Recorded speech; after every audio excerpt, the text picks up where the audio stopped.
The ballroom doors were 10 seconds away from opening when Celeste Arden stepped behind me and placed her hands around my neck. Outside the private dressing room, hundreds of guests were waiting beneath crystal chandeliers. Investors, politicians, celebrities, and reporters had gathered for the most important charity gala of the year. Inside the room, I could barely breathe. Celeste's fingers brushed the back of my neck as she fastened the clasp of an enormous diamond necklace. The stones were cold against my skin. Her touch was not. I stared at our reflection in the mirror. Celeste stood behind me in a perfectly tailored black suit, her dark hair swept away from her face, and her expression as unreadable as ever. She looked composed, powerful, and entirely in control. I looked like someone who had wandered into the wrong life. "Hold still," she murmured. "I am holding still. You're trembling. You gave me a necklace that probably costs more than my apartment building." "It does." I turned my head slightly.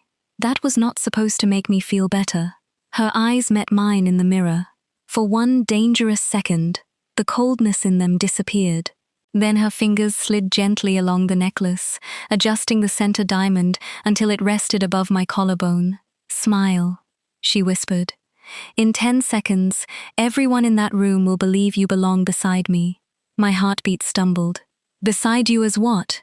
Celeste picked up a velvet ring box from the table. She opened it. Inside was a diamond ring bearing the Arden family crest.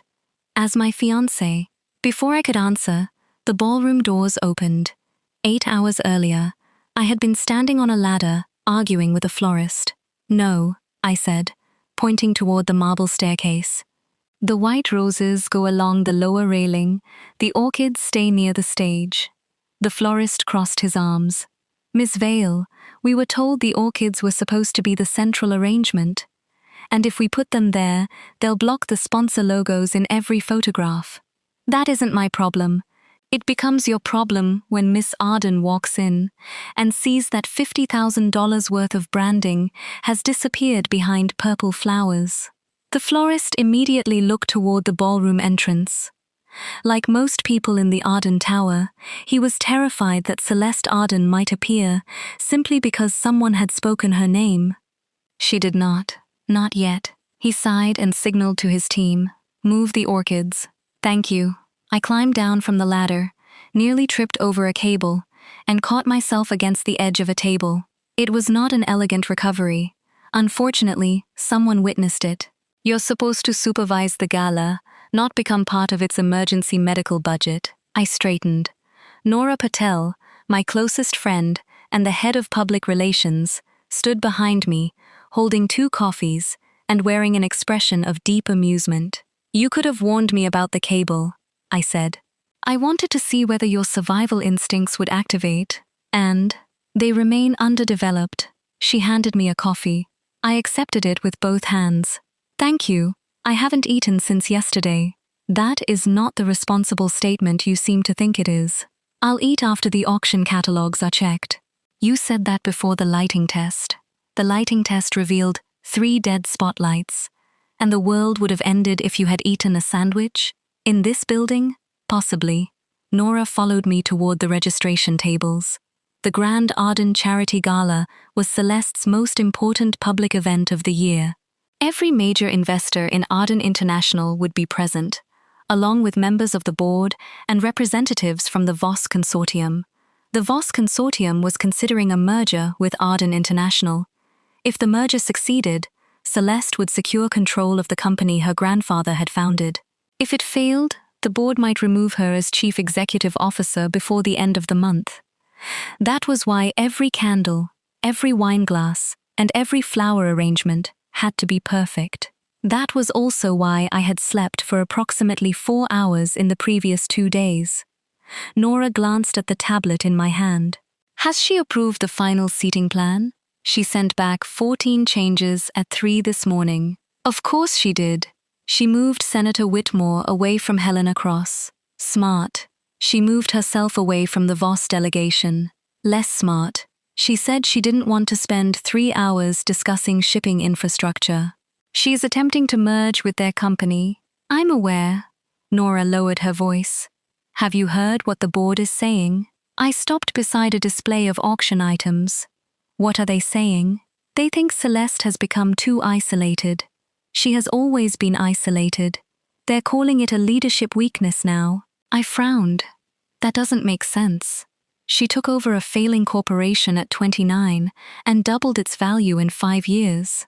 Boards rarely care about yesterday's success when today's fear is more useful.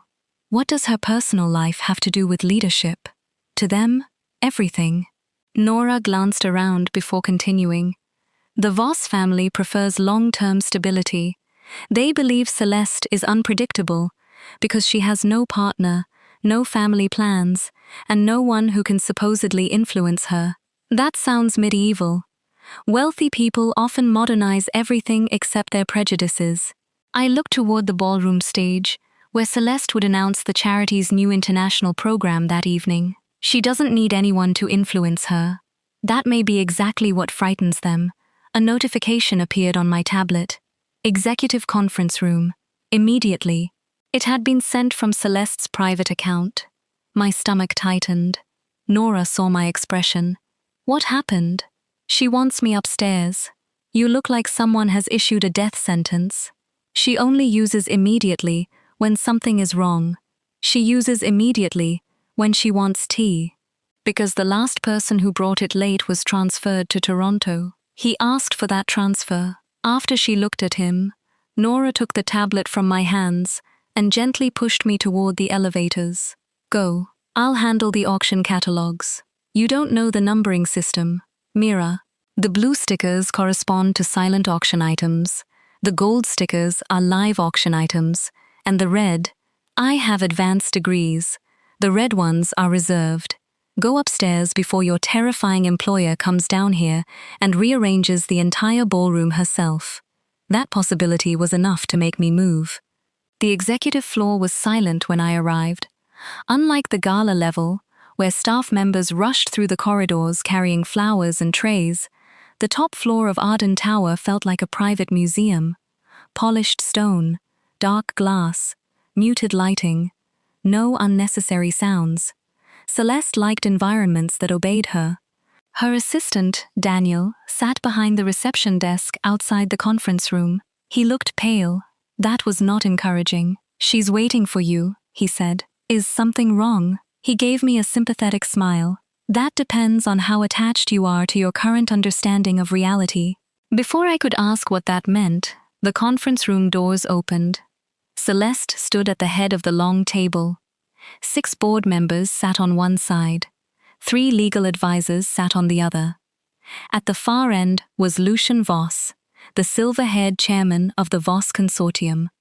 Every person in the room turned to look at me. I suddenly became aware that I was wearing a wrinkled blouse, practical black trousers, and shoes dusted with flower petals. Celeste did not react to my appearance. Mira, she said. Come in. I stepped inside. The doors closed behind me. Celeste gestured to the chair beside her. Sit. I sat. No one explained why I was there. One of the board members, evil in heart, looked me over with obvious disapproval. This is the employee you selected. Yes, Celeste said. Selected for what? Lucian Voss folded his hands on the table. Ms. Vale, how long have you worked for Arden International? 3 years. And how long have you worked directly with Ms. Arden? I coordinate corporate events, so I report to the executive office frequently. That was not my question. I glanced at Celeste.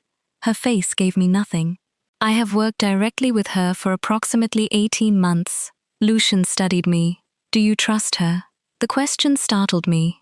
Yes, without hesitation. I thought of Celeste's impossible standards, abrupt messages, and ability to make an entire room nervous by lifting one eyebrow. Then I thought of the night she had stayed at a hospital until 3 in the morning because one of our catering employees had collapsed during an event. She had paid the woman's medical expenses anonymously. I thought of the scholarship program she had created for employees' children and refused to put her name on. Yes, I said again, without hesitation. Something shifted in Celeste's expression. It vanished too quickly for me to identify. Evelyn Hart leaned back in her chair. This is absurd. An event coordinator cannot repair the public perception problem. Her job title is irrelevant, Celeste said. It will not be irrelevant to the press. Then public relations will give them a more interesting story. I looked from Celeste to the board. What story? Silence followed. Lucian Voss smiled faintly. Ms. Arden has assured us that her personal situation is more stable than recent reports suggest. My personal situation is none of the board's concern, Celeste replied. It became our concern when 3 merger partners questioned whether you intend to remain at the company. I own the controlling family shares, not if the Hart resolution passes. The air in the room changed. I knew enough about company politics to recognize the threat. Evelyn Hart had been gathering support for a resolution that would weaken Celeste's voting power. If the merger collapsed and the resolution passed, Celeste could lose control of Arden International. Lucian continued. The Voss Consortium requires reassurance, stability, continuity, and commitment. Celeste placed one hand on the table. You will receive all 3. How? Her gaze moved to me. I felt the answer before she spoke. It arrived as a cold, impossible certainty in the center of my chest. Mira and I are engaged. No one moved. No one except me. I turned so quickly that my chair nearly rolled backward. We are what? Celeste remained perfectly calm. Engaged. I stared at her. You may want to repeat that more slowly, because I think I suffered a stress-related hallucination. One of the lawyers coughed into her hand. Celeste's voice lowered. We will discuss the details privately. The details of our engagement? Yes. The engagement that began approximately 3 seconds ago? Evelyn Hart looked delighted by my confusion. Lucian Voss looked curious. Celeste looked as though she were discussing a revised catering order. Relationship has been private, she said. Mira was not informed that it would be disclosed today. That is one interpretation, I muttered. Celeste's eyes sharpened. Ms. Vale, that formal tone was supposed to silence me. Usually, it worked. Not that morning. Ms. Arden. Her gaze held mine for several tense seconds. Something passed between us. A warning. A request. Perhaps both. Lucian Voss broke the silence. How long have you supposedly been together? 11 months, Celeste answered. I almost choked. 11 months was extremely specific. Evelyn Hart smiled. And no one noticed? Privacy is possible when one does not spend one's life leaking information to the financial press. Evelyn's smile disappeared. Lucian glanced toward me. How did she propose? I opened my mouth. Nothing came out. Celeste answered smoothly. In my office, after the Geneva conference. I looked at her. The Geneva conference had happened 11 months ago. I remembered that evening. A storm had grounded most outgoing flights. Celeste and I had spent 6 hours in a hotel business center restructuring the entire closing ceremony because half the speakers were stranded. At 2 in the morning, she had given me her coat because the heating had failed. At 3, she had fallen asleep in a chair while I finished the revised schedule. At 4, I had looked at her sleeping face and realized that I was in serious emotional danger. Apparently, Celeste had remembered that night too. Lucian nodded. And Miss Vale accepted? I must have been exhausted, I said. For the first time, Celeste's mouth almost curved. It was not quite a smile, but it was close enough to make my pulse jump. Lucian turned to the legal advisors. I want formal documentation before tonight's event. Celeste nodded. You will have it. And a public announcement. You will have that as well. Evelyn Hart's expression hardened. You expect us to believe this sudden romance conveniently appeared on the day of the merger vote? No, Celeste said. I expect you to believe whatever the evidence demonstrates. Celeste rose. The meeting was over because she had decided it was over. Everyone else stood. As Lucian Voss left, he paused beside me. I look forward to meeting you properly tonight, Ms. Vale. I gave him a weak smile. So do I. I did not. When the doors closed behind the final board member, I turned to Celeste. She walked toward the window as if she had not just invented an engagement in front of half the company's leadership. You told the board we're engaged. Yes. You told them we have been secretly dating for 11 months. Yes. You told them you proposed in Geneva. That detail was necessary. Necessary for whom? The merger? I stared at her back. Celeste stood before the glass wall overlooking Manhattan, her posture straight and her hands clasped behind her. The city looked small beneath her. Most things did. How long have you been planning this? Since last night? And when were you planning to tell me? This morning. That meeting was not telling me. That meeting was trapping me.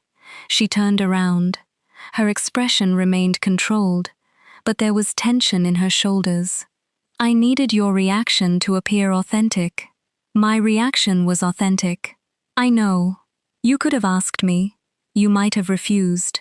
I still might. A flicker of alarm crossed her face. It was the first genuine emotion she had shown. Then the mask returned. The arrangement will last 6 weeks, until the merger is finalized and the heart resolution is defeated. You want me to pretend to be your fiancé for 6 weeks? Yes. In public? Yes. In front of the press? Yes. In front of employees who have watched you criticize my seating charts for a year? Your seating charts frequently require criticism. That is not the point. She walked toward the table. A legal folder had already been prepared. Of course it had. Celeste opened it and pushed it toward me. The first page read, Temporary Public Relationship Agreement. I looked up slowly. You already wrote a contract? The legal department drafted it. How romantic. The terms are generous. I am not discussing salary with you until we address the fact that you announced our fictional engagement without my consent. Her jaw tightened. I made a calculated decision under pressure. You made a decision involving my name, my career, and my private life. I will protect all three. You cannot protect me from being publicly humiliated. You will not be humiliated. You don't know that. I will not allow it. The certainty in her voice unsettled me. Celeste was accustomed to solving problems with authority, money, and preparation. She believed that every danger could be controlled if she identified it early enough. People were not like business risks. Feelings were not clauses in contracts. I closed the folder. Why me? She did not answer immediately. There are hundreds of women in your social circle who would be more believable, I continued. Executives, heiresses, diplomats. Why did you choose your event coordinator? You are competent. That sounds like a performance review. You understand my schedule. So does Daniel. You are trusted by the staff. So is Nora. You have no scandals, no conflicting corporate interests, and no desire for attention. That still doesn't explain why you told them we have been together for 11 months. Her gaze shifted away from me. It was subtle, but Celeste Arden never avoided eye contact, not unless something mattered. The timeline needed to precede the merger negotiations. That is not the whole answer. It is the relevant answer. I folded my arms. I won't sign until you give me the real one. Silence filled the room. Celeste walked to the coffee station, poured a glass of water, and set it in front of me. I had not realized how thirsty I was. That irritated me even more. You chose me because I am convenient, I said. No, the answer came too quickly. I looked at her. For a moment, she seemed to regret speaking. Then she leaned against the edge of the table. I chose you because people believe me when I look at you. My anger faltered. What does that mean?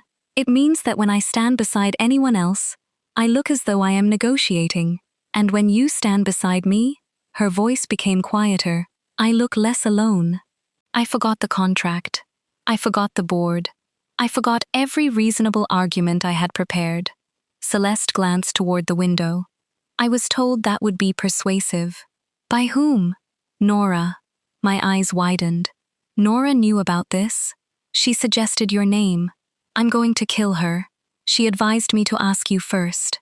At least one person in this building possesses common sense. I did not have time. You had enough time for the legal department to draft 20 pages. 27. I closed my eyes. Celeste. It was the first time I had used her first name directly. The room became very still. She stared at me as though the sound had touched somewhere she kept guarded. I opened my eyes again. If I agree, there will be rules. You may amend the contract. I don't mean legal rules. What do you mean? No lying to me when it affects me. No announcing major developments without warning. No using your position to force me into anything. I would never force you. You already did. Her expression changed. The words had landed. She looked down at the contract. You are right. I had never heard Celeste Arden say those 3 words to anyone. Not once. I should have asked you, she continued. I believed the result justified the method. It did not. The apology was restrained, but sincere.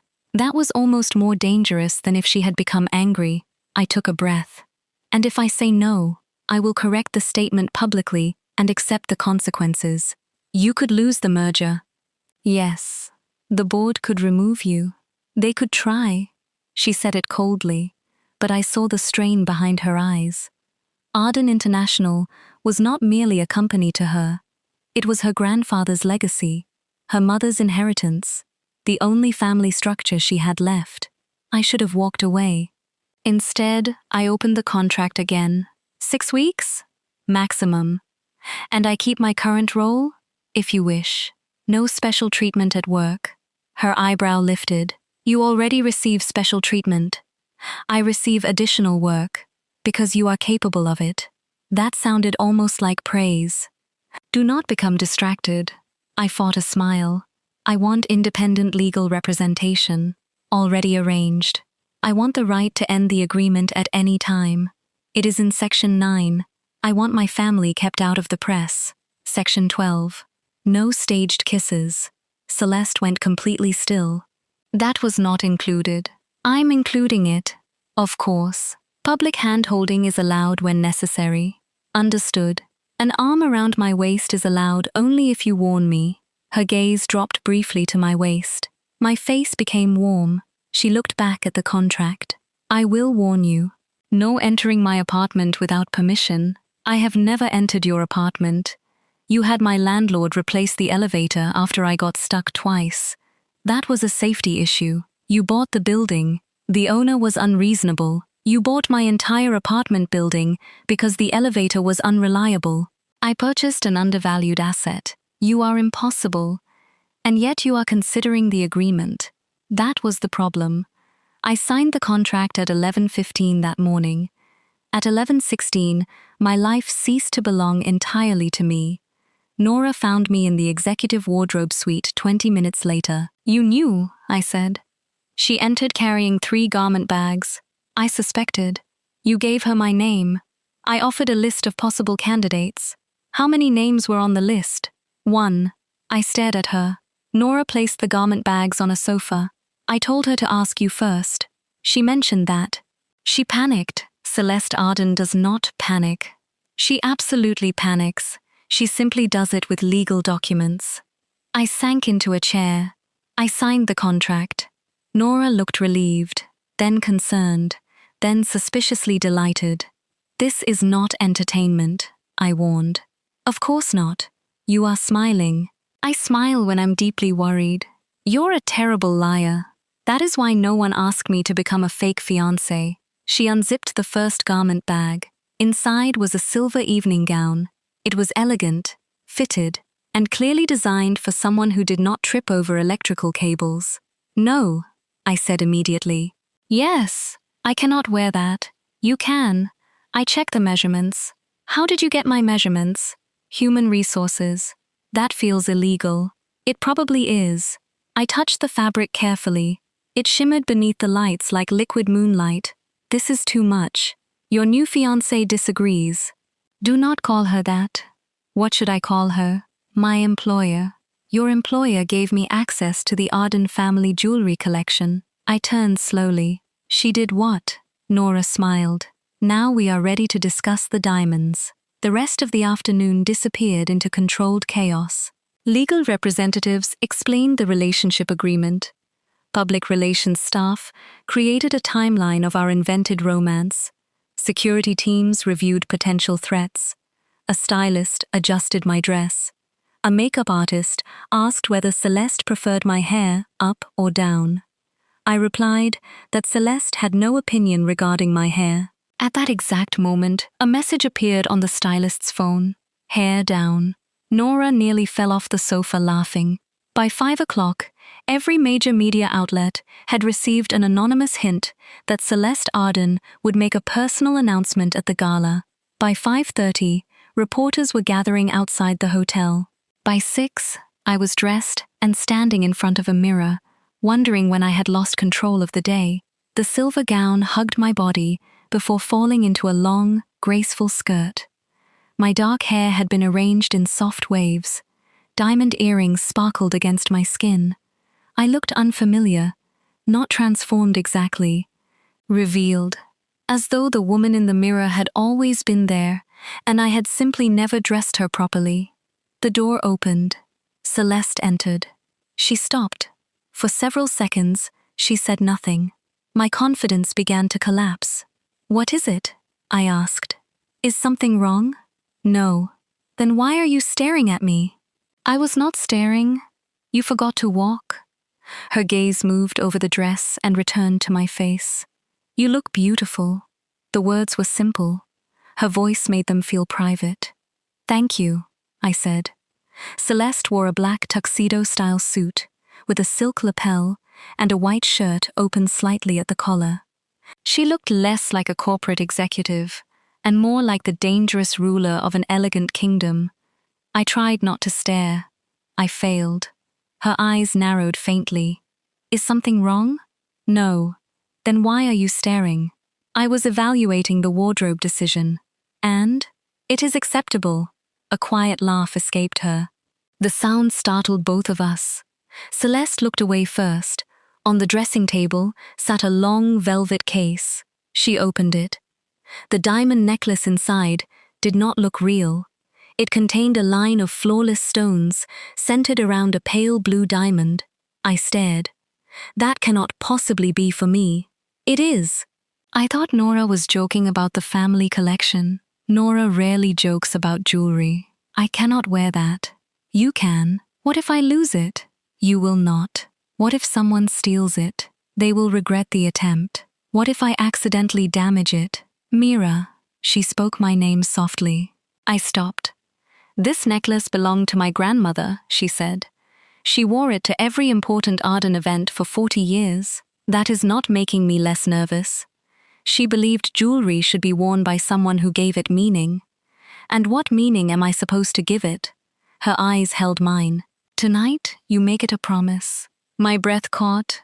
A fake promise. The warmth vanished from her gaze. "Yes." She lifted the necklace from the case. I turned toward the mirror. Celeste stepped behind me. Her fingers gathered my hair and moved it over one shoulder. The sensation sent a shiver down my back. "You're cold," she said. "I'm nervous." "You do not need to be. There are 500 guests outside, and in a few minutes you're going to tell them I'm your fiancé." 487 guests. That correction was not helpful. She placed the necklace around my throat. Her fingers brushed my skin as she searched for the clasp. My breathing became shallow. Celeste noticed everything. She always did. "Is this uncomfortable?" she asked. "The necklace?" "My proximity." The question surprised me. "No." Her fingers paused. "Tell me if that changes." "I will." She closed the clasp. Our eyes met in the mirror. The rehearsed words, the contract, and the business strategy all seemed very far away. Celeste adjusted the blue diamond at the center of the necklace. "Smile," she whispered. "In 10 seconds, everyone in that room will believe you belong beside me." I looked at her reflection. "Beside you as what?" She picked up a ring box. When she opened it, the Arden family ring glittered beneath the light. "As my fiancé." She removed the ring and took my left hand. Her thumb moved once across my knuckles. "May I?" It was only part of the performance, but she asked. That mattered. I nodded. Celeste slid the ring onto my finger. It fit perfectly. Of course it did. The ballroom doors opened. Music rose from the orchestra. Hundreds of conversations softened as Celeste entered with me beside her. Every face turned in our direction. Cameras flashed. My instinct was to step back.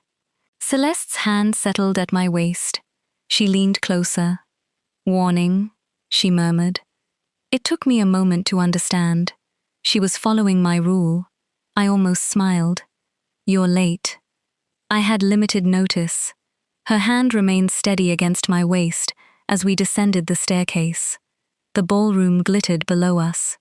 Crystal chandeliers cast warm light across marble floors. White roses curved around the columns. The purple orchids had been moved away from the sponsor logos. Thank God. Reporters gathered near the foot of the staircase. Celeste did not look at them. She looked at me. That was the first part of Nora's strategy. The photographs needed to show that Celeste Arden, a woman famous for treating cameras like minor inconveniences, could not stop watching her fiancé. I wondered whether Nora had instructed her to look at me that way. I hoped she had. The alternative was too dangerous. Lucian Voss approached us first. "Miss Vale," he said warmly, "you look considerably more prepared than you did this morning. I had a very efficient team." Celeste's hand tightened slightly at my waist. Lucian noticed. His smile deepened. "Celeste, you have been hiding a great deal from us. My private life is private." "Not anymore." "No," she said, looking at me. "Not anymore." Evelyn Hart approached with 2 other board members. Her eyes immediately dropped to the necklace. "That is the Arden blue." Celeste nodded. "Your grandmother's necklace?" "Yes. You have never allowed anyone else to wear it?" "No." Evelyn looked at me with a new kind of suspicion. The necklace had transformed the story. I was no longer merely an employee wearing an expensive ring. I had been given access to something sacred, something familial, something that could not easily be explained as temporary. "When is the wedding?" Evelyn asked. "We have not selected a date," I said. Celeste's thumb moved gently against the side of my waist. "We are considering winter," she said. I looked at her. Winter had never been discussed. She leaned closer. "Too soon?" she whispered. "Extremely. I will negotiate for spring." Lucian laughed. Evelyn did not. The first hour passed in a blur of introductions. Celeste rarely moved more than a few feet away from me. Whenever someone interrupted me, she redirected the conversation back. Whenever someone asked an invasive question, she answered before I could become uncomfortable. When an investor named Robert Hale placed his hand on my arm and kept it there too long, Celeste appeared beside me almost instantly. "Mr. Hale," she said. He removed his hand. "Celeste, I was congratulating your lovely fiancé. You have completed the task." His smile became strained. "I did not realize Miss Vale had captured your attention." "She did not capture it." Celeste looked at me. "She earned it." The words sounded rehearsed. The intensity did not. Robert excused himself. I waited until he was out of hearing distance. "That was possessive. He was touching you." "He touched my arm, without invitation." "You are touching my waist, with permission." "That is true." Her gaze softened. "Did he make you uncomfortable?" "A little." "I will have security keep him away from you." "That is unnecessary. It is already done." I looked across the ballroom. One of Celeste's security officers was discreetly redirecting Robert toward another group of guests. "You work quickly." I dislike repeating myself. A server passed with champagne. I reached for a glass. Celeste caught my wrist gently. "You have not eaten." "How do you know?" "Nora told me." "Nora is a traitor." "Nora is useful." She signaled to a server. Within minutes, a private plate of food appeared at a quiet table near the terrace. "You cannot command the entire gala to feed me. I own the hotel." "Of course you do."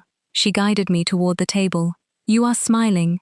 I'm imagining how unbearable you would be if you owned a country. I would delegate. You would reorganize the borders. Only inefficient ones." I laughed. Celeste watched me with an expression I could not read. "What?" I asked. "Nothing." "That was not nothing. You should eat." You are avoiding the question. Yes. At least she was honest. I took a bite of food while Celeste stood beside me. Aren't you eating? Later. You have not eaten either. I am fine.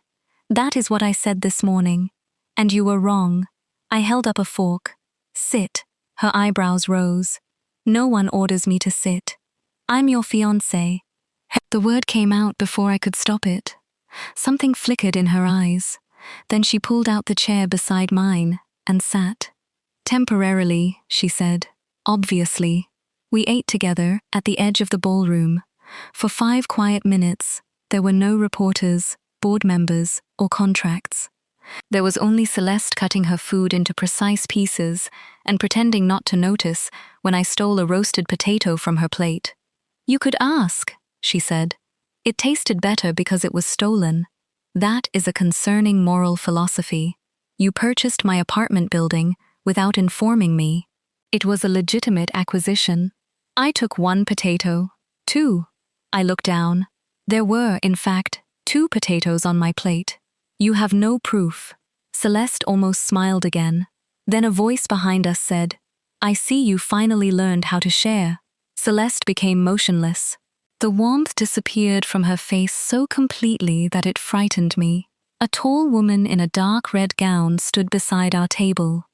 She had auburn hair, elegant features, and the calm confidence of someone accustomed to entering rooms where she was not welcome. Her gaze moved from Celeste to me, then to the necklace. How interesting, she said. Celeste stood. Vivienne, the woman smiled. Celeste, I knew the name.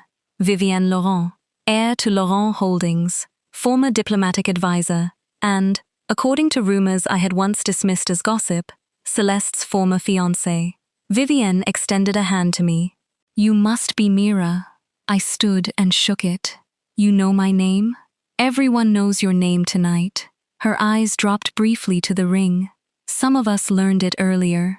Celeste stepped between us slightly. What are you doing here? I received an invitation. I did not send one. The foundation board did. I will correct that.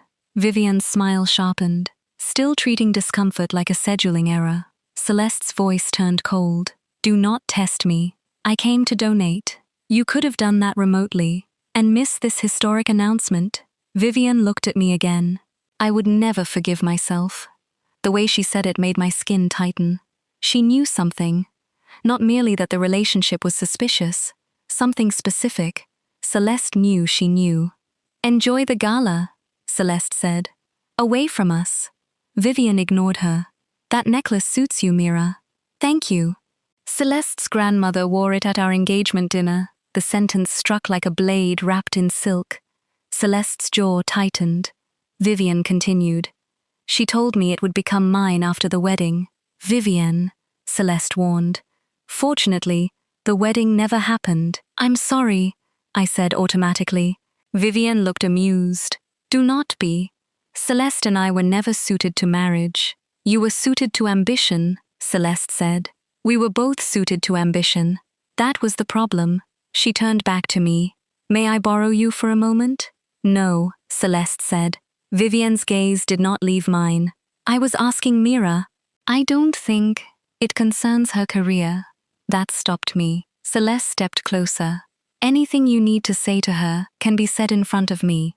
Can it? Vivienne reached into her clutch and removed a business card. She held it out to me. Laurent Holdings is expanding its international events division. We need a director. Celeste did not move. I accepted the card slowly. A director? With full authority, an independent budget, and a salary 3 times your current compensation. My pulse jumped.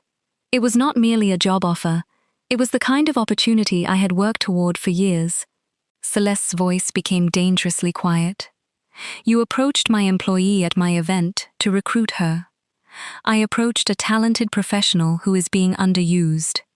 I am not underusing her. Vivienne glanced at Celeste. She coordinates parties while senior executives take credit for her work. That is not true, I said. Vivienne raised an eyebrow. Isn't it? I wanted to reject the accusation, but part of me remembered the countless nights I had solved crises while directors accepted applause. Celeste had always valued my work privately. Had she ever publicly acknowledged it? Not until she needed me to play a role. Vivian leaned closer. The offer is real, Mira. It remains available regardless of what happens tonight. Celeste's hand settled at the small of my back. She had not warned me. For the first time, the touch felt less like performance and more like possession. Leave, Celeste said. Vivian looked at the hand on my back. Then she looked into Celeste's eyes. You always did become controlling when you were afraid. I am not afraid. Then let her decide for herself.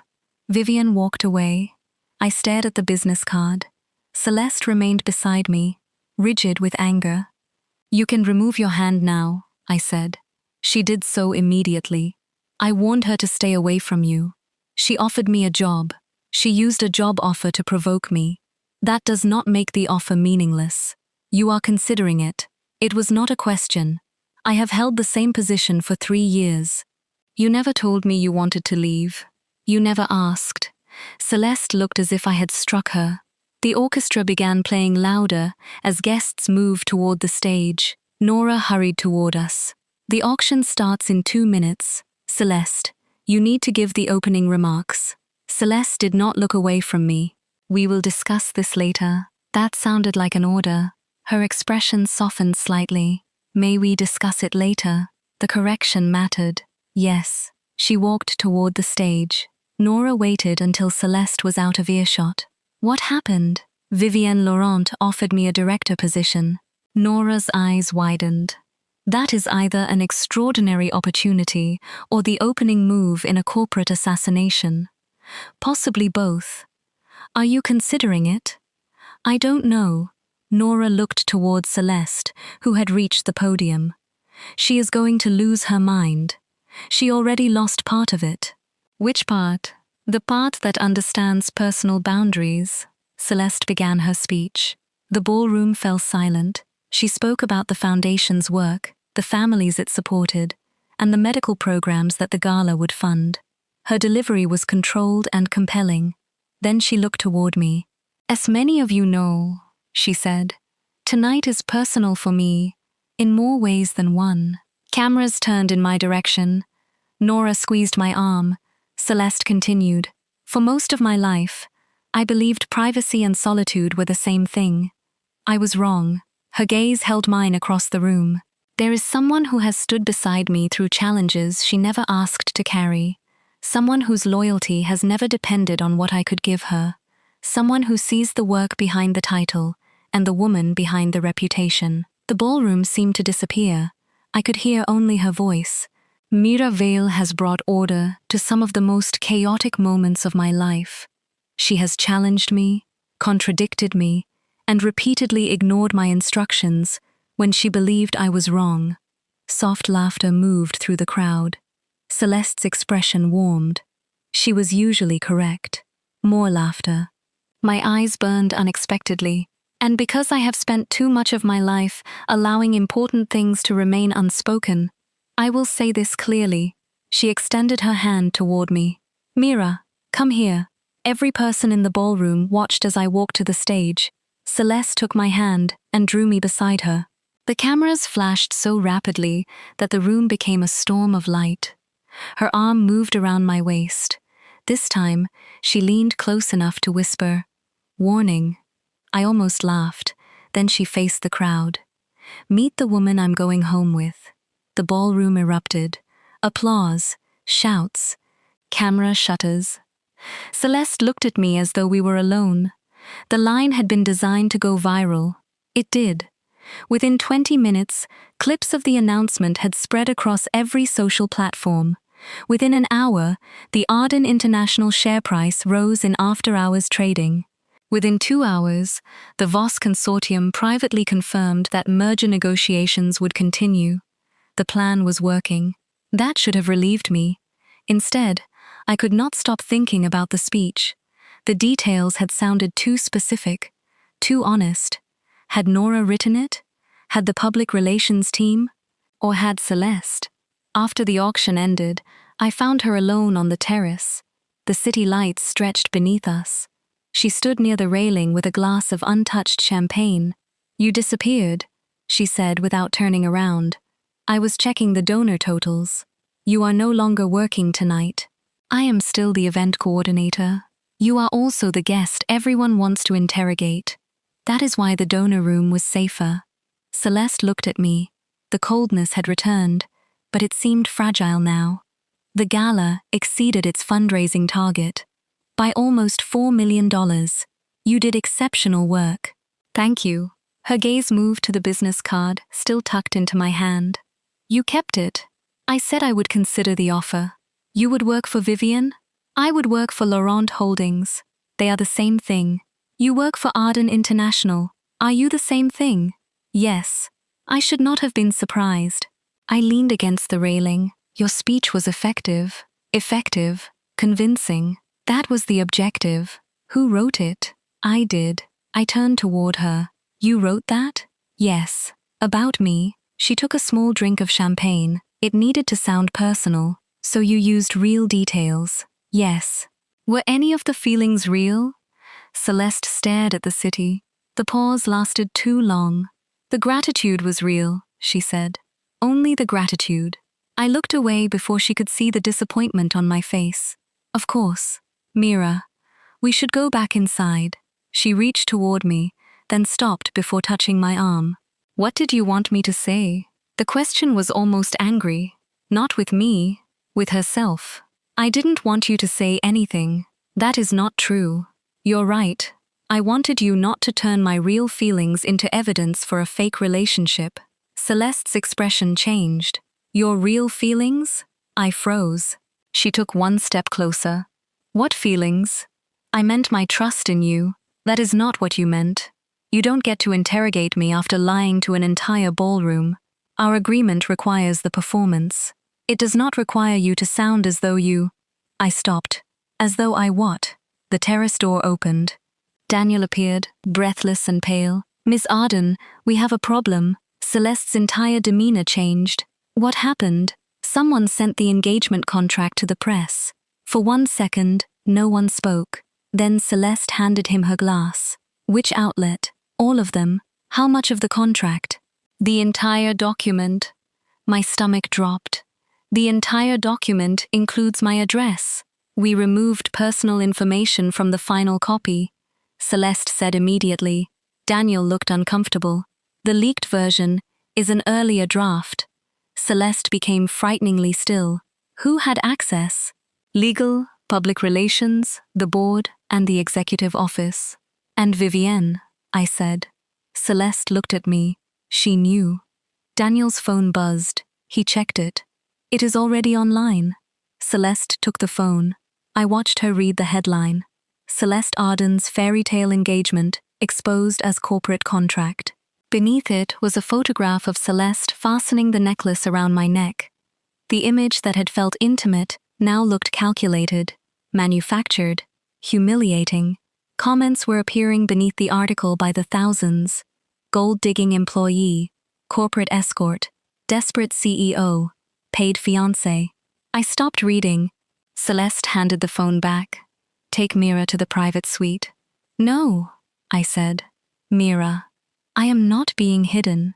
This is a security issue. It is my name being destroyed. I will handle it." "That is what you always say." "Because I will. You cannot fix this by ordering everyone out of the room." Her voice lowered. "I can protect you better if you cooperate." "Protect me from what? The agreement you created?"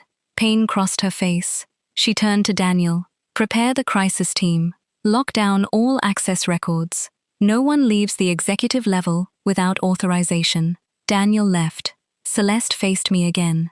"I need you to trust me." "I did trust you." The past tense hurt both of us. I walked back into the ballroom. The atmosphere had already changed. Guests stared at their phones. Whispers moved from table to table. Reporters rushed toward me. "Mira, were you paid to impersonate Celeste Arden's partner? Did Miss Arden threaten your employment? Is the necklace part of your compensation? Were you romantically involved before signing the agreement? Security officers created a barrier around me. Celeste appeared at my side. Her hand closed around mine. Not my waist, my hand. Do not answer, she said quietly. The crowd pushed closer. A reporter shouted, Ms. Arden, is any part of this relationship real? Celeste looked at me, her grip tightened. Then she turned toward the cameras. There will be a statement tomorrow morning. Why not answer now? Did you fabricate the engagement to manipulate the merger? Is Mira Vale your employee or your paid companion? Celeste's face hardened. She is a senior member of my team and will be treated with respect. The wording struck me. A senior member of my team, not my fiancé, not someone I care about. My employee. The reporters heard it too. The questions became uglier. Security escorted us through a private exit. In the car, Celeste made calls, while I stared out the window. Freeze all merger communications until morning. A pause. No. Do not issue a denial yet. Another pause. I understand the share price. I said no statement until I approve it. She ended the call. The partition between us and the driver remained closed. For several minutes, the only sound was the rain striking the windows. Finally, Celeste said, You will stay at my residence tonight. I laughed without humor. That was not a request. You cannot return home. Your address may have been exposed. I'll stay with Nora. Her building is not secure. And yours is? Yes. Convenient. She turned toward me. This is not about convenience. Everything with you is about convenience. The engagement, the speech, the necklace, me. You are not convenient. The force in her voice startled me. I looked at her. Celeste's composure had cracked. You complicate every decision I make, she continued. You argue when everyone else agrees. You notice things I would prefer to conceal. You make me reconsider choices after I have made them. Nothing about you is convenient. Then why choose me? She looked away. Again. You still refuse to answer. I gave you an answer. You gave me 6 business reasons and 1 carefully phrased compliment. What answer do you want? The truth. Her eyes met mine. The car passed beneath a streetlight, illuminating her face for an instant. I chose you because the idea of pretending with anyone else was intolerable. My anger weakened. She continued before I could respond. And because I believed pretending with you would be manageable. Is it? No. The admission hung between us. Rain blurred the city outside. Celeste's gaze dropped to my hand. The Arden ring remained on my finger. Do you want to remove it? She asked. I should have said yes. Instead, I curled my fingers against my palm. Not yet. Her breathing changed slightly. The car continued toward her residence. Celeste lived in the penthouse of a private building overlooking Central Park. I had expected cold marble and empty rooms. The marble was present. The emptiness was not. Books covered an entire wall of the living room. Framed photographs sat on shelves. A grand piano stood near the windows. A faded knitted blanket rested over the back of an otherwise immaculate sofa. It looked like a home someone had tried to preserve without knowing how to live in it. Celeste noticed me studying the room. My grandmother decorated most of it. The blanket too. Her expression softened. She made it. It doesn't match anything. She said that was the point. A woman in her 60s emerged from the hallway. Celeste's posture relaxed by a degree. Margaret, this is Mira. Margaret looked at me, and then at the necklace. Her eyes widened. So it's true. No, I said at the same time Celeste said. It is complicated. Margaret smiled. Those are often the same thing. Celeste looked tired. Has the guest room been prepared? Yes. And I made soup. I'm not hungry. The soup was not made for you. Margaret took my hand warmly. You must be exhausted. I'm fine. Celeste says that too. It is how I know both of you need food. Celeste did not argue. That alone made me trust Margaret. We ate soup in the kitchen while crisis teams worked remotely through the night. Celeste sat across from me with her laptop open, reading legal updates between spoonfuls. At 1 in the morning, she received a draft statement. She read it in silence. Then she turned the laptop toward me. The statement claimed that the contract had been created to protect our privacy and establish media boundaries around a real relationship. I read it twice. This is another lie. It is the least damaging explanation. It says we were already romantically involved. That is what the public announcement said. The public announcement did not include a legal document with payment terms. The payment can be reframed as security and professional compensation. No. Celeste's jaw tightened. Mira, the alternative is admitting the engagement was entirely false. It was entirely false. Her gaze became guarded. Was it? I looked at her. She continued quietly. The contract was false. The circumstances were false. But not every moment between us was. You don't get to use ambiguity now, because the truth is inconvenient. I am not using ambiguity. Then say what you mean. Margaret silently left the kitchen. Celeste closed the laptop. I do not know what I mean. That was perhaps the most honest thing she had said all day. I leaned back in my chair. You always know. Not about this. About me. Yes. The word was barely audible. I waited. Celeste looked down at her hands. I know how to protect a company. I know how to negotiate with people who hate me. I know how to survive being underestimated. Her voice grew quieter. I do not know what to do when someone matters more than the result. My chest tightened. Do I? She looked at me. Do you what? Do I matter more than the result? She did not answer. Not quickly enough. I stood. That is what I thought. Mira, I need to sleep. I left before she could see the tears in my eyes. The guest room was larger than my apartment. I removed the ring and placed it on the bedside table. The necklace was more difficult.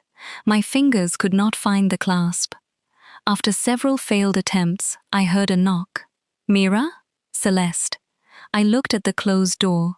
What? You forgot the necklace. I'm trying to remove it. A pause. May I help? I should have refused. Instead, I opened the door. Celeste stood in the hallway without her jacket. Her sleeves were rolled to her elbows, and exhaustion had softened the severity of her face. I turned around and lifted my hair. She entered quietly. Her fingers touched the clasp. The moment mirrored the dressing room before the gala.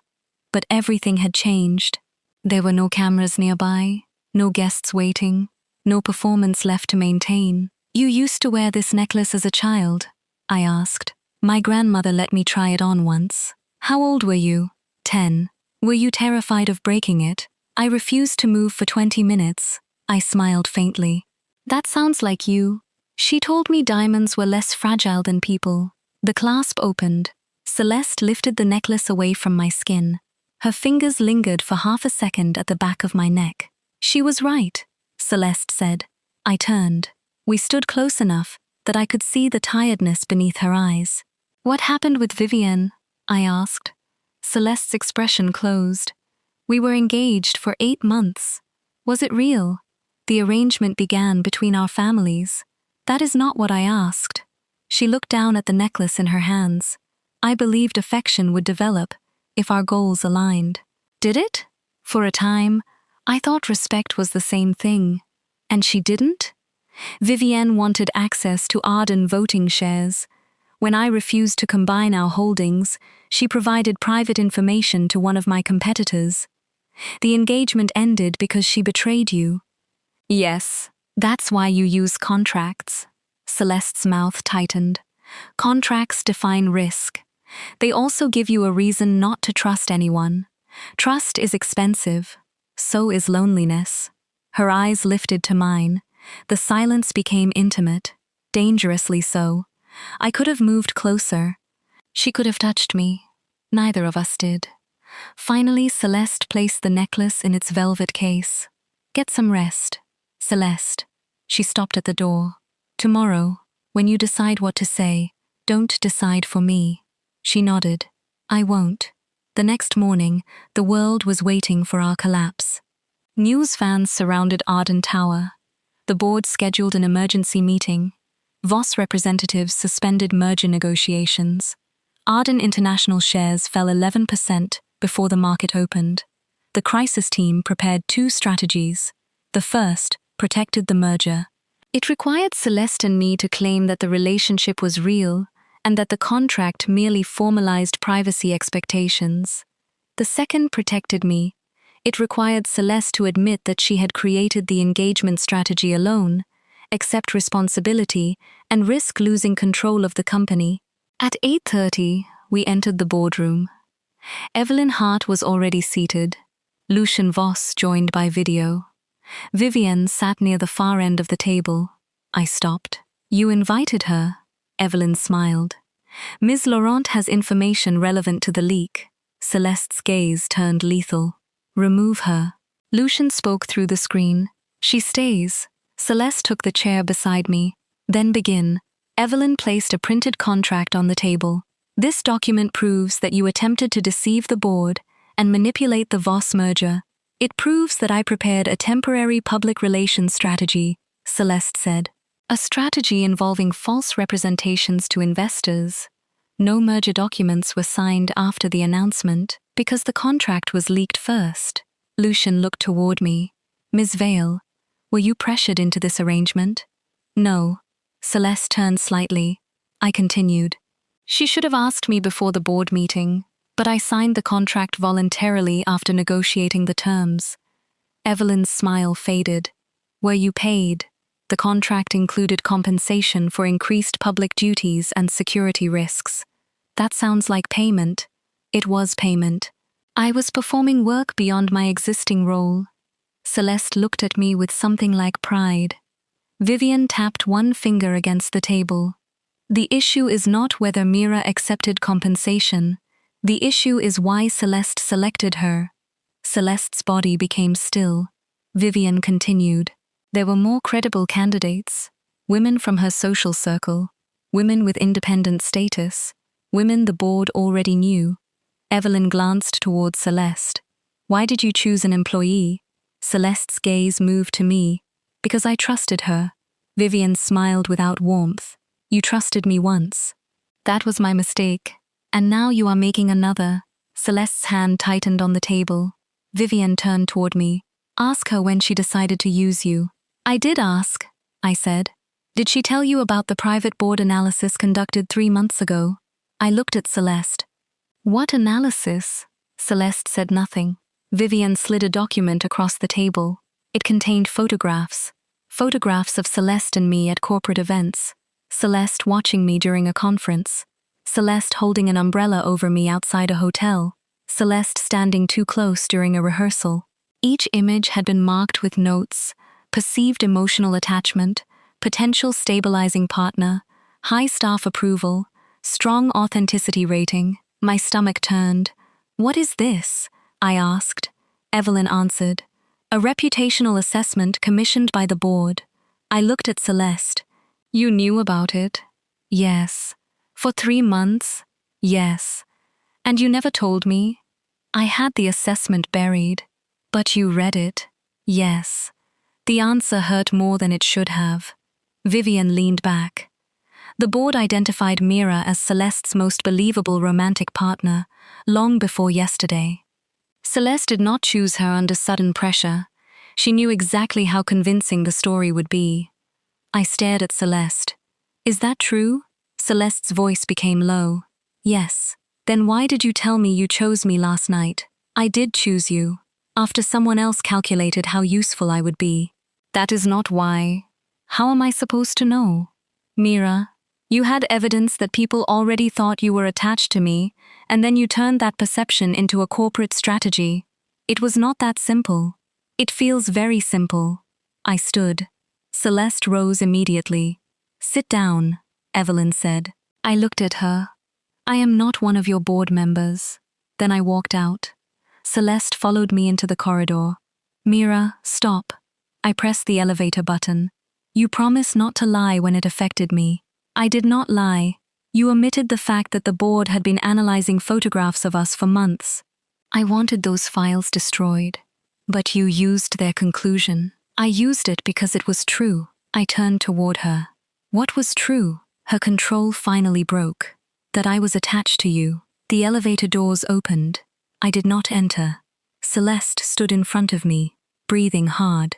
I had the assessment buried, because I could not tolerate strangers reducing what I felt to a public relations advantage. Then why create the contract? Because the board threatened everything I had spent my life protecting, and for one moment, I convinced myself I could use the truth without admitting it was true. My anger faltered, she continued. I chose 11 months because of Geneva. My heart began beating painfully. The night of the conference? Yes. What happened that night? You fell asleep at the business center desk. I remember. You had ink on your hand. Your hair was falling across your face. You had spent 6 hours repairing a crisis that was not your fault. Her eyes did not leave mine. And I realized I trusted you more than anyone in my life. That isn't love. No, the word hurt. Then she stepped closer. But it was the beginning of it. The elevator doors closed behind me, without either of us moving. Celeste's voice lowered. I did not understand it then. Perhaps I refused to. But every month afterward, I found reasons to bring you into meetings that did not require an event coordinator. I reviewed schedules I could have delegated. I changed travel plans because you were going to be there. I remembered the extra assignments, the late-night meetings, the coffee that always appeared exactly as I liked it. I thought you were giving me more work because you trusted my competence. I was. And because you wanted me near you? Yes. The honesty left me unsteady. Why didn't you tell me? Because wanting someone gives them the power to leave. That is not a reason to hide it. It was the only reason I understood. The boardroom doors opened. Evelyn Hart appeared. The press conference begins in 20 minutes. We need an approved statement. Celeste's face became cold again, but her eyes remained on me. Evelyn held out 2 folders. One statement confirms the relationship is real. The other places full responsibility on Ms. Arden and terminates Ms. Vale's involvement. Terminates? I repeated. Your employment would end with compensation. Celeste took the folder from her hand and tore it in half. Evelyn stared. Mira's employment is not being terminated. She cannot remain after this scandal. She can remain wherever she chooses.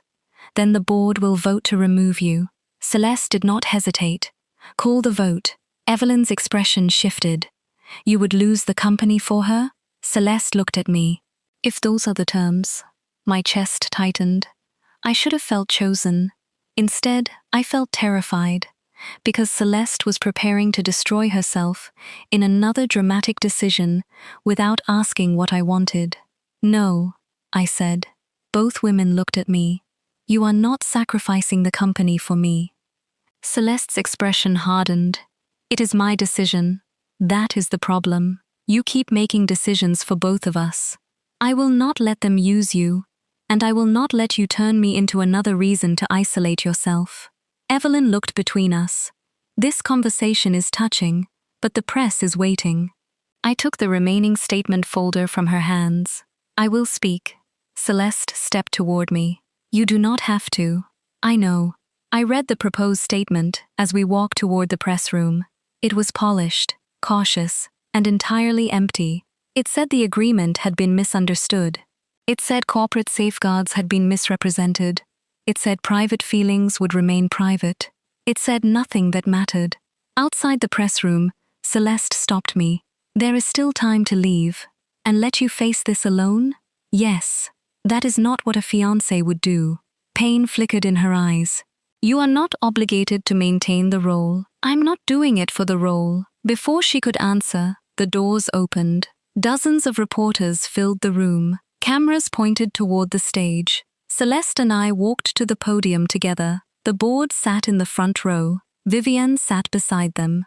Lucien Voss appeared on a large screen near the stage. Nora stood against the wall, watching me anxiously. Celeste placed the prepared statement on the podium. The room fell silent. She began. Yesterday, Arden International announced my engagement to Mira Vale. Camera shutters clicked. This morning, a private legal document was distributed without authorization. The document described a temporary public arrangement connected to ongoing merger negotiations. Her voice remained steady. The board has prepared a statement clarifying the nature of that agreement. She looked down at the pages. I watched her face, watched the conflict move through her eyes. Business or truth, control or vulnerability, the company or me. Then Celeste picked up the statement and tore it in half. A shockwave of whispers moved through the room. Evelyn Hart stood. "What are you doing?" Celeste did not look at her. She looked at the cameras. "The contract was false," she said. The room became completely silent. The engagement announced yesterday was created to influence perceptions surrounding a corporate merger. Mira Vale agreed to participate after I placed her in an unfair and professionally difficult position. My heart pounded. Celeste continued. She did not create this strategy. She did not manipulate investors. She did not pursue me for money, status, or advancement. Every consequence belongs to me. Questions erupted. Celeste raised one hand.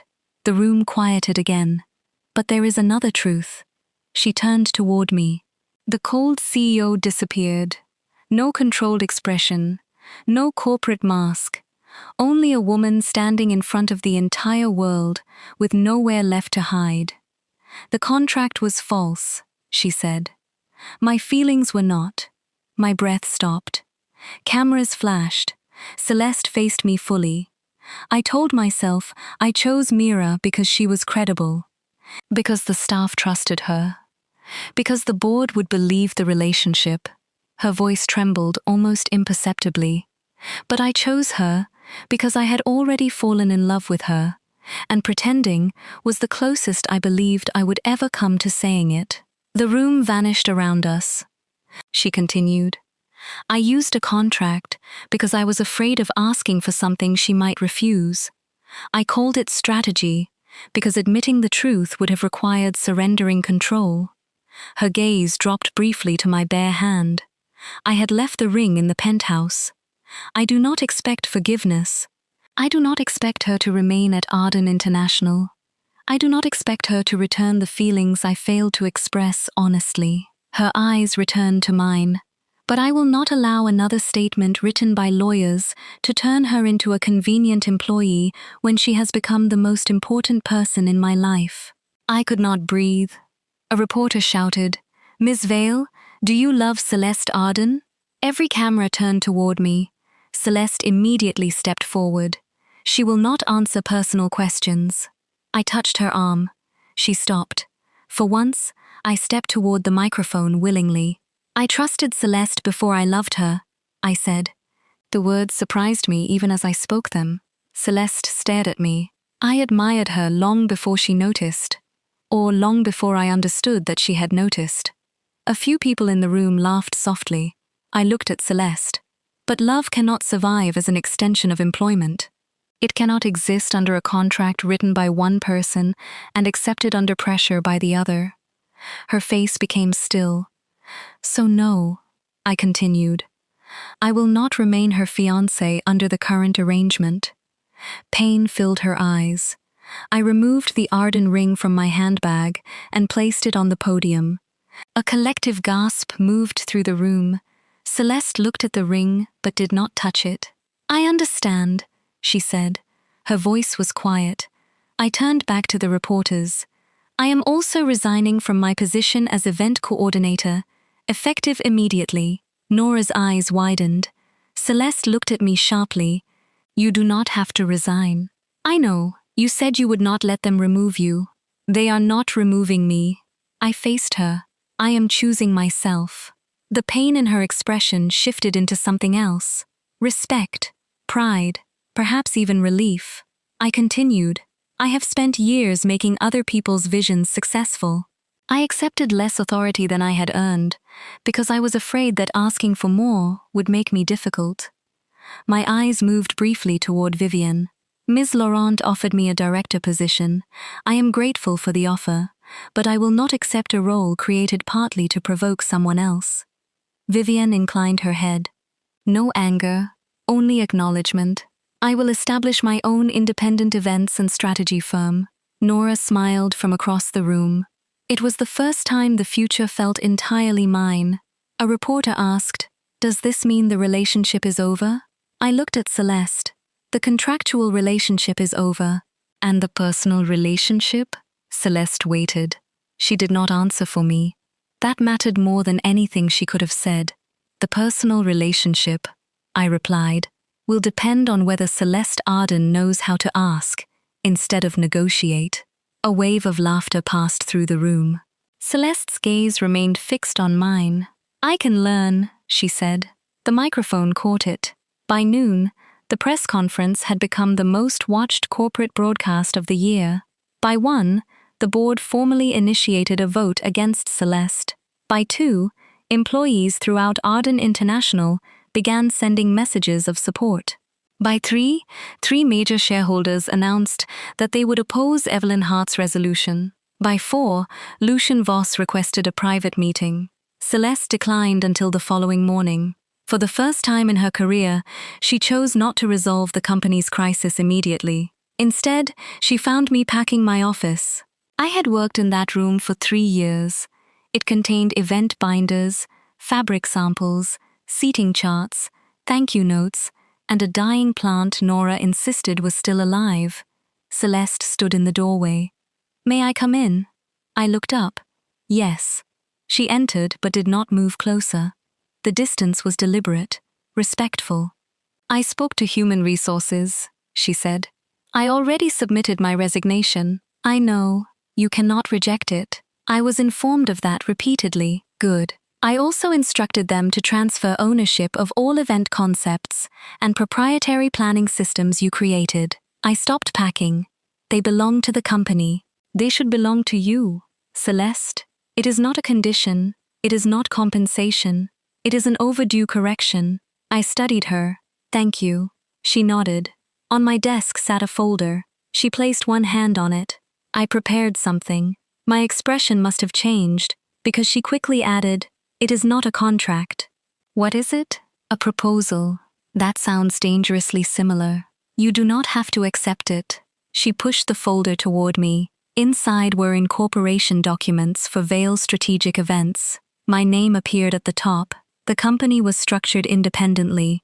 There were no Arden ownership shares, no control clauses, no hidden conditions. The final page contained a letter of intent from Arden International, offering my new firm a 1-year consulting agreement. I looked at her. "You want to hire my company. If you choose to create it, and if I refuse, then the incorporation funding remains available as a grant." "I cannot accept that." "Yes, you can." "No, I can't." Her mouth almost curved. "I was advised that you would say that." "By Nora? By 3 lawyers and Margaret. That is an alarming alliance. The grant can be converted into payment for intellectual property Arden used without properly crediting you." "That sounds like a legal trick." "It is a legal correction." I read the proposal again. The annual consulting value was more than Vivian had offered me. I said I would not accept a relationship while I was your employee. You would not be my employee. I would still work with your company. Only if you wanted to. And you would have no authority over my firm? None. No special access? Negotiated access? No controlling my schedule? Celeste looked mildly offended. "I do not control your schedule. You once moved an international conference because I had food poisoning. The conference venue had inadequate medical resources. It was in Geneva." "Exactly." I closed the folder. "This is very generous. You earned more than I recognized. Is this your way of asking me not to leave?" Her expression became serious. "No." The answer surprised me. She continued, "This is my way of making sure that staying or leaving is truly your choice." There it was. The thing I had needed from the beginning. Choice. Not protection imposed on me. Not affection disguised as strategy. Choice. "I need time," I said. "Take as much as you need." "You dislike waiting." "Yes. You dislike uncertainty." "Intensely. You may not know my answer for weeks." "I understand." She turned toward the door. "Celeste." She stopped. "I wasn't only talking about the business proposal. Her hand tightened slightly at her side. I know. Then she left. For the next 6 weeks, I built a company. Nora helped me create a brand strategy during evenings and weekends. Margaret sent food to my apartment. Daniel quietly forwarded a list of corporate clients who had asked whether I was available. Vivian sent a handwritten note congratulating me. At the bottom, she had written, "For the record, my offer was not entirely about provoking Celeste. I believed her. Mostly. Celeste did not pressure me. She did not send flowers every day. She did not appear unexpectedly at my apartment. She did not ask employees to report on my progress. At least, she claimed she did not. Instead, she sent one message on Monday mornings. I hope the week treats you kindly. Nothing else. No request, no expectation. I began waiting for those messages. That irritated me. My firm's first major independent event was a fundraising dinner for a children's arts foundation. It was not as large as the Arden Gala, but it was mine. I selected the venue. I negotiated the budget. I hired the staff. I designed the program. On the evening of the event, I stood backstage checking the final schedule when Nora approached. "You have a guest. I am working. She says she has an appointment." "I don't remember scheduling one." "That is because I scheduled it." I looked at her. "Nora?"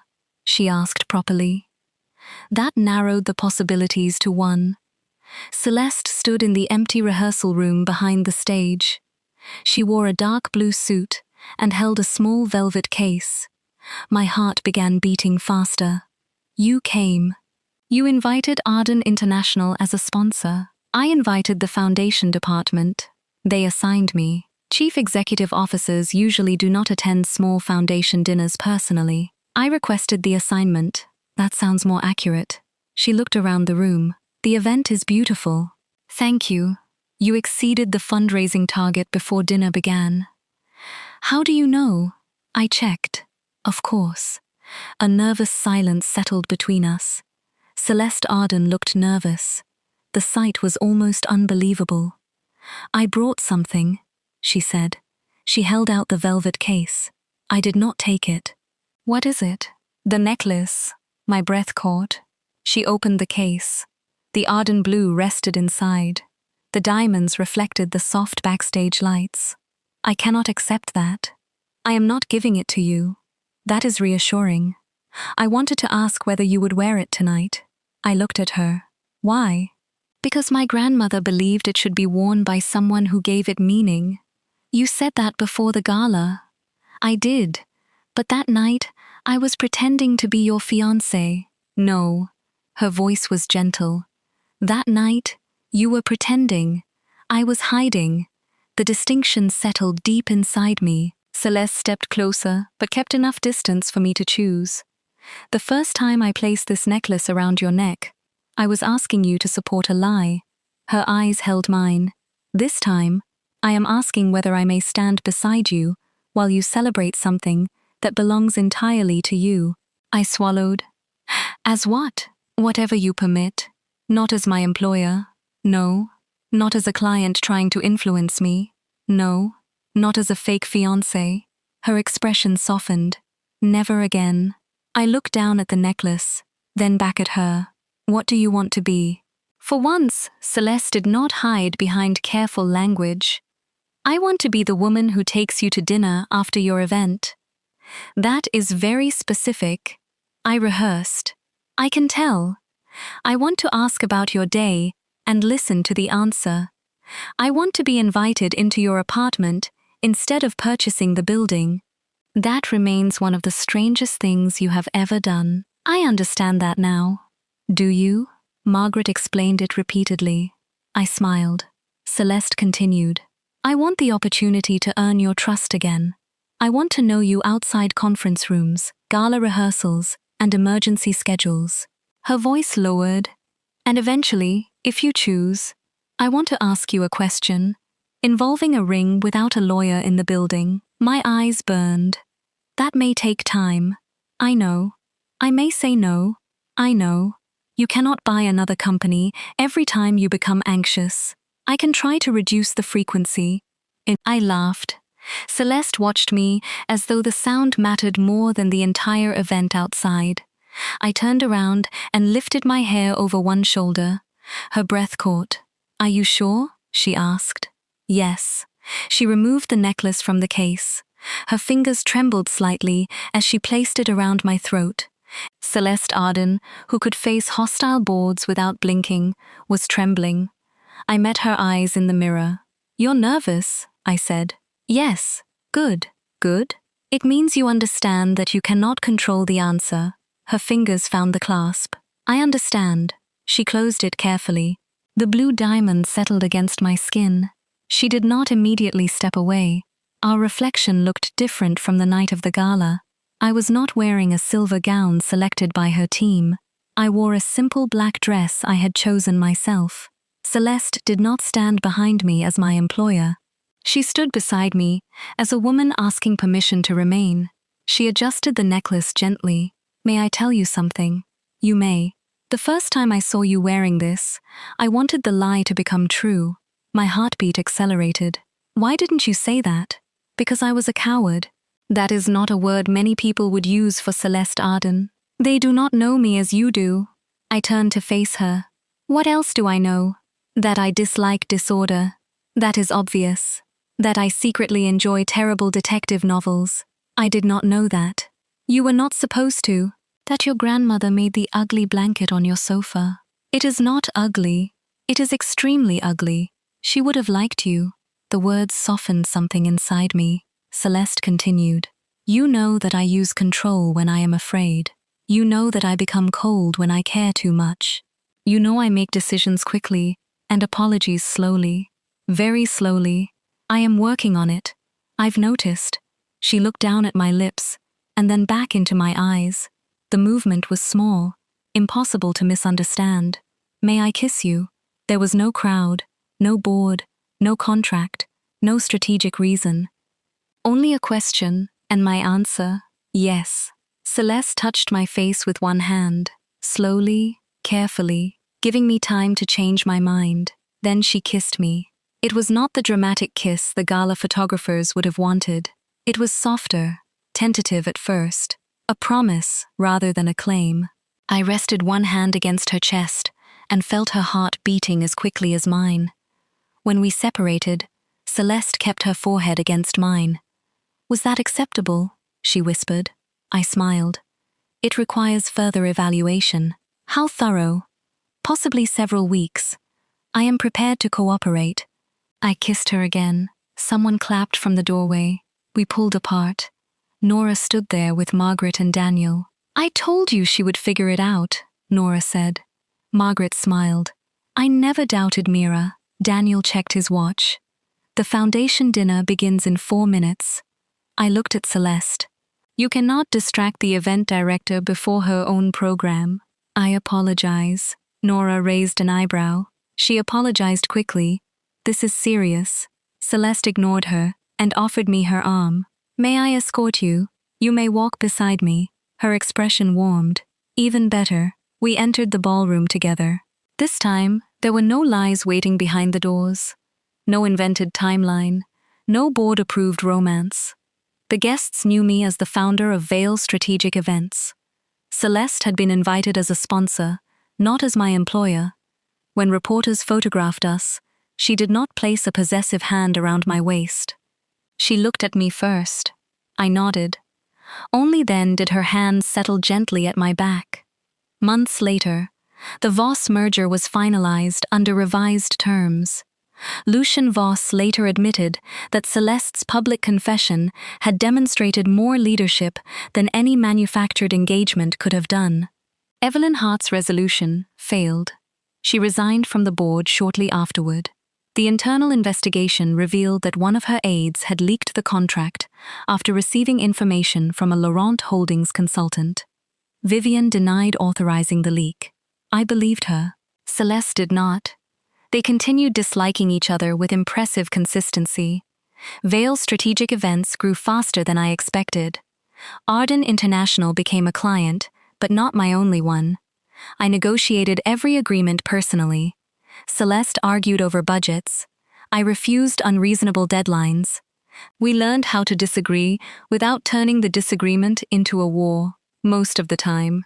Our first real date took place at a small restaurant where Celeste did not own the building, the street, or the surrounding neighborhood. I verified this in advance. Our second date ended at my apartment. Celeste asked permission before entering. She looked suspiciously at the elevator. "It has been inspected," I told her. "Recently?" "Celeste, I am only asking. No purchasing anything." "I did not mention purchasing. You were thinking about it." She smiled. "I am learning." A year after the gala, I attended the same charity event again. Not as the shy coordinator racing between flower arrangements, not as the employee pretending to belong beside a billionaire. I attended as the founder of my own company and the woman Celeste had spent a year loving openly. Before we entered the ballroom, she asked me to wait in the same private dressing room. The Arden blue rested around my neck. Celeste stood behind me, adjusting the clasp. Our eyes met in the mirror. "You're trembling," I said. "I am not. You are." She reached into her pocket. My breath stopped. Celeste removed a velvet ring box. This one was different. No Arden family crest, no corporate symbolism. A simple diamond ring rested inside, elegant and bright. She did not take it out. She did not assume my answer. Instead, she moved beside me and lowered herself onto one knee. Outside, hundreds of guests waited. Inside, Celeste looked only at me. "The first time I gave you a ring, I gave you a contract with it," she said. My eyes filled with tears.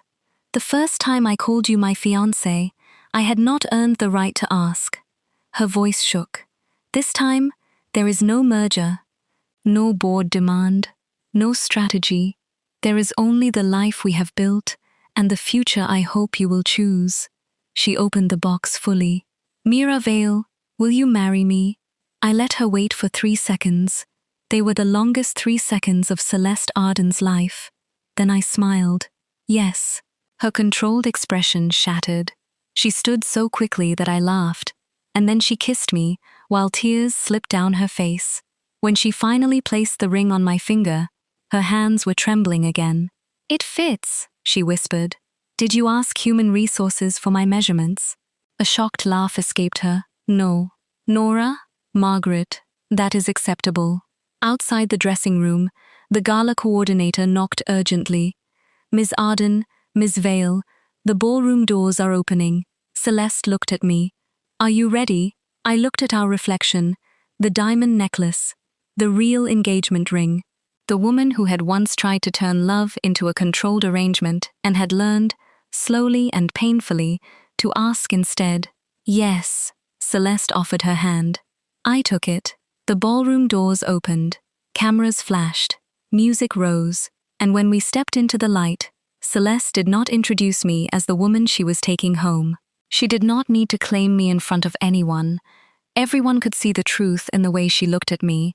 But when a reporter shouted, "Ms. Arden, who is the woman beside you?" Celeste smiled. Not the restrained almost smile she gave during board meetings. A real smile. Warm, proud, and entirely out of control. Then she looked at me and said, "The woman who taught me that being chosen means nothing unless you give someone the freedom to choose you back." And this time, when she called me her fiancé, neither of us was pretending.